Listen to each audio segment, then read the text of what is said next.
Hello guys, welcome back to my channel. Hello, Sulululu. सन्चै हुनुहुन्छ सबै तपाईहरु? आशा गर्छु सबैहरु सन्चै हुनुहुन्छ। आज म स्कुल देखि घर जान लागेको। बाटो चाहिँ यस्तो छ किनकि यो खेतको बाटो जान लाग्छु म। अलि सर्टकट हुन्छ भने टाढा छ के 1 घण्टा लाग्छ घर जाँदा। अब बुढो वेट गर्न आयो होला नि बे फेरि 8 गते छ मेरो। सबैजना अब घरै घर आएर निम्तो गर्न नसके नि यो भिडियो जहाँसम्म पुग्छ त्यहाँ सबैजनालाई म निम्तो गर्न चाहन्छु। सबैजना आइदिनु होला दुःख गाह्रो नमानेर जसरी हुन्छ। यहाँ सुन्ता मेरो नानु हुनुहुन्छ। यहाँ थाक लगाएर त्यो झोलालाई पनि माथि टाउकामा बोकेछन्। फेरि यहाँ मस्त छ गाउँ, एकदम राम्रो छ। पुरै तोरीबारीले प्यालले बाह नत्र हरियो हुन्छ प्याल बाहेको। अलिअलि अगाडि बनाएर त हरियो देखिँदै क्या हो।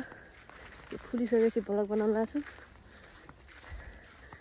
त्यही भएर के थाक लाग्यो। पहाड हेर्ने पहाड देखिन्छ होला।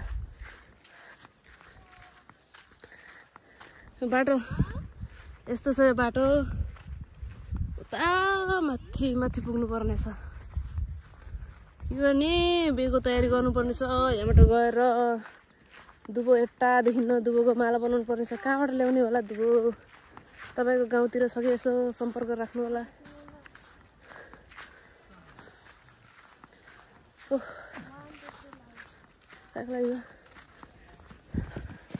यहाँ फेरि बाजे हुनुहुन्छ। कौन बाजे हुनु थाहा छैन। खेतबारी लसुनबारी भयो। नजारा 1 महिनापछि स्कुल आएको नजारा यही त होला। राम्रो बनाएर रहेछन्।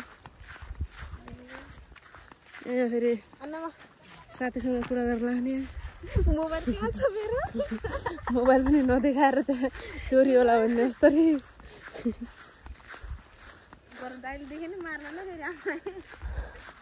कसलाई?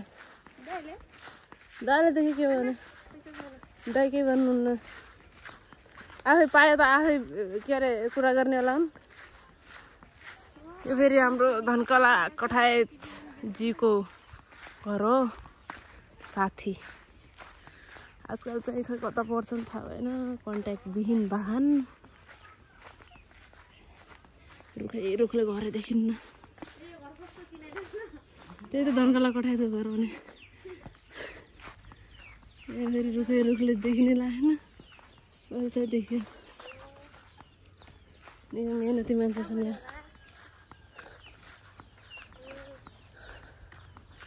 बिहान आउँदा ठिकै थियो मौसम। अहिले चाहिँ गर्मी भइरह। बोक्न पनि धौ भइरह। 80 रुपियाँको पानीपुरी खाएर यहाँ हिँड्न पनि धौ भइरह।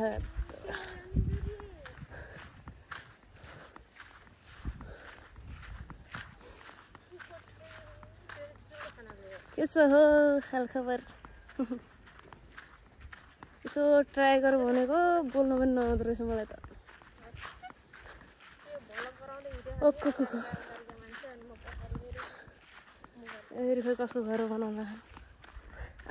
सब देखाउने हो जरेसम्म पुरै भनेको। यही थाकिहाले अनि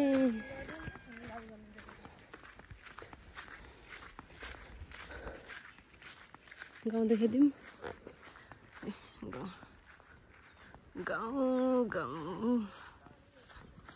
गाउँ घरै रमाइलो।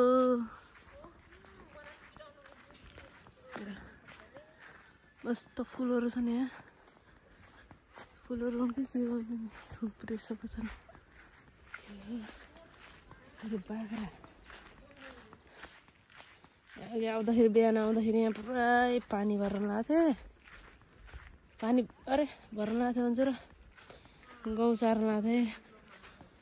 पुरै पानी पाइपबाट पानी आइरहेको थियो। अहिले चाहिँ बन्द गरेर रहेछन्। अहिले कति 1:30 बजे घर जान हम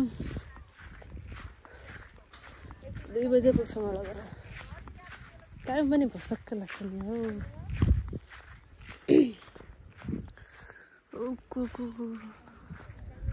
मान्छेले गाउँसँग गइसके हाम्रो चाहिँ गएपछि गाउँ पुगै हुन्छ कुनै के हुँदैन थाहा होइन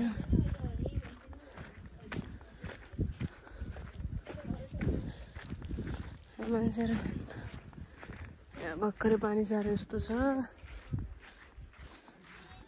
मान्छे हेरेर रहेछ नि यार लाज लाग्यो मलाई त फर्स्टचोटि हो त्यसो फेरि रोड पर त्यही छ रोडभन्दा अझ फेरि हिँड्नुपर्छ अझ अगाडि गाइस यस्तै हो जिन्दगानी बिहा गरेर पढ्नु परिरहेको छ आउनु भने एउटा पनि आउन्न के गर्नु जान्ने भए त ठिक हुन्छ भाइ हाई भनिदेऊ त ब्लग चालु छ हाई हो नाम के अरे तिम्रो नाम सुमना कतिमा पढ्छौ 7 क्लासमा 7 क्लासमा हो ए पढाइ त राम्रो छ नि राम्रो छ खेलकुदमा भाग लिएको कि नाइ काम म 7 क्लासमा 7 क्लास हो खेलकुदमा भाग लिन्न र 7 क्लासले हम 8 क्लासमा गएको यिनी भाइ राम्रो रहेछन् बोल्ने रहेछन् ल सक्दो सेयर गरिदिनु होला है गाइस ओहो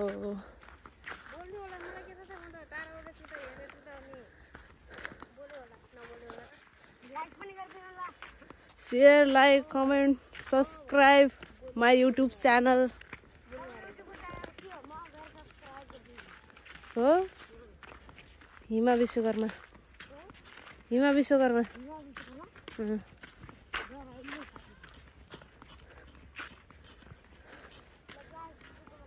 ओको ल यो भाइको कुरा सुनिदेऊ है रोडमा पुग्न एकदम टाइम त लाग्दैन थोरै छ अन्त हामीसँग आएका साथीहरू अगाडि पुगे एक कदम अगाडि हामी अलि ढिलो हिँड्नु पर्यो नि त ढिलो आफ्नै पारामा हिँड्ने मान्छे हामी अलिक छिटो हिँडेर पुग्छौँ क्या भनेर छोप्थ्यौँ क्या ढिलो पर्छ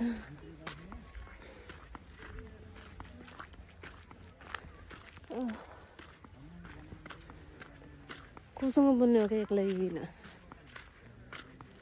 यस्तै हो मेरो बिहे चाहिँ मङ्सिर 8 गते यही महिना हुन गइरहेको छ भागेर बिहे गरेको हो तर अब यसो सिन्दुर हाल्छ नि त त्यो चाहिँ फेरा के भन्छन् 7 फेरा हुन्छन् के भन्छन् त्यो घुमाएको छैन त्यही भएर घुमाउने हो त्यही हो बिहे सादा त्यो बिहे त चैतको महिना गरेको चैतको महिना गर्नु त होइन तर गरिदिएको माया प्रीति बढेपछि गर्दो रहेछन् बिहे